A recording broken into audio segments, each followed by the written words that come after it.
The whole impartation idea came as I've been thinking for years. I wish if there's one thing I could ask of the Lord to be able to impart to people, it would be a thankful heart. You just don't get it through impartation. You get it through choices. Do you know in Nehemiah, it's kind of to me, it's an awkward part of a story. It's in chapter 11, the end of chapter 11, and all of chapter 12. It has this reoccurring theme. There were people that were assigned to give thanks to God. What do you do for a living? Oh, I give thanks. I give thanks. Yeah, like what does that look like? Well, they just give me a list, and I stand before God, and I say thank you, and I mention what we're thankful for. That sounds so formal and so ritualistic that there's no life in it, and yet there is a secret in that routine. You bypass the limitation of your own emotional condition, and you make mature choices which activate your emotional condition to get into line with what you're doing. See, complaining empowers the inferior to undermine your faith. Complaining only happens when we are more mindful of a problem than we are of God. It's impossible to complain when you're more aware of the goodness of God than you are of a problem. You actually violate, to do that, you'd have to violate your conscience, your sense of purpose, your sense of being, the sense of God's presence. You have to violate all of that just to start complaining.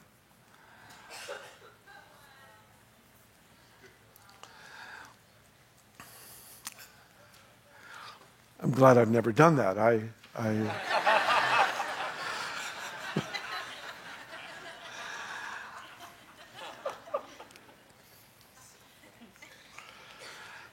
Says rejoice always. That means, like, in the original language, always actually means always.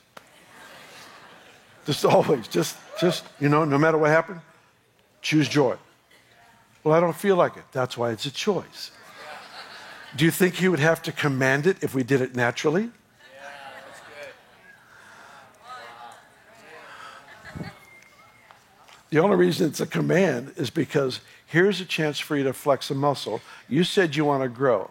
You said you want to carry the weightiness of God into the earth. Here's something you can learn to do. Well, what is it? Well, you're going to miss your flight.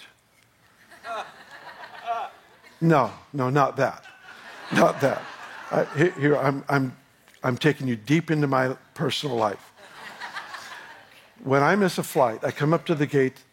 This has happened. I've sat on the tarmac forever because they can't find a place to park my plane.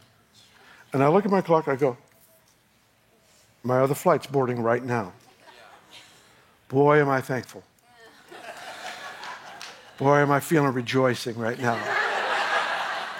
And I just sit there for a half hour while my plane boards. And we're just sitting there on the tarmac. And then I notice my plane. And then the one I'm on finds a place to park. My first response is not rejoicing. And I've got to admit to you, it's not my second either. Rejoicing is like way down the list.